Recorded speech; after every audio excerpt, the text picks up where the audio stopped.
ನಮ್ಮ ಕೂರಿಗೆ ಬಂದಾಳ ಅಂತಂದು ಅವ್ರ ಮನೆಗೆ ಹೋಗಿದ್ವಿ ನೋಡ್ರಿ.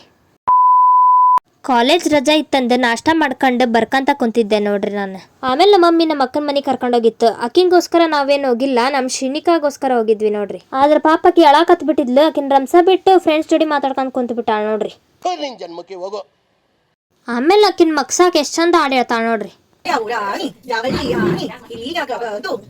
ಆಮೇಲೆ ಇವತ್ತು ಮನ್ಯಾಗೇನ ಐಸ್ ಕ್ರೀಮ್ ಟ್ರೈ ಮಾಡಿದ್ಲಂತ ನೋಡ್ರಿ ನಮ್ಮಕ್ಕ. ಅದ್ಕ ತಿನ್ಕಂತ ಕುಂತಿದ್ವಿ. ಆಕಿ ಅಳಾಕತ್ರು ಇಬ್ರು ಹಪ್ಳ ಕರ್ಕಂತ ಮಾತಾಡ್ಕಂತ ನಿಂತ್ ಬಿಟ್ಟಾರ ನೋಡ್ರಿ. ಆಕಿನ ಕಡೆ ಲಕ್ಷಣ ಕೊಡವಲ್ರು.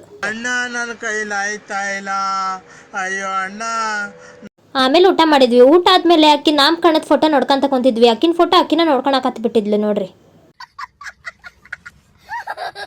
ಒಂದ್ ಪಾಪುನ ಹಿಡ್ಕೊಂಡು ಇನ್ನೂ ಸಣ್ಣ ಹುಡುಗಿ ಗತೆ ಮಾಡೋದ್ ಬಿಟ್ಟಿಲ್ಲ ನೋಡ್ರಿ ನಮ್ಮಕ್ಕ. ಏನು ಅರ್ಥವೇ ಆಗ್ತಿಲ್ವೇ ಈ ಕೇಸು? ಎಳೆ ಮಗು ಆಗಿದ್ದಿದ್ರೆ ಓಕೆ. ಆಮೇಲೆ ನಾವು ಮನೆಗೆ ಹೋಗೋಣ ಅಂತ ಬಾಯ್ ಮಾಡಾಕತ್ತಿದ್ವಿ. ಇಷ್ಟೆಲ್ಲ ಆದ್ಮೇಲೆ ಈಗ ನಮ್ಮ ಮಮ್ಮಿಗೆ ರೋಡ್ನಾಗ ಯಾರ ಸಿಕ್ರು ನೋಡ್ರಿ. ಅದಕ್ಕೆ ಮಾತಾಡ್ಕೊಂತ ನಿಂತ್ಬಿಟ್ಟತಿ. ಆಮೇಲೆ ವಾಪಸ್ ನಮ್ಮ ಮನೆ ನಾವು ಹೊಂಟ್ವಿ ಅಷ್ಟೇ.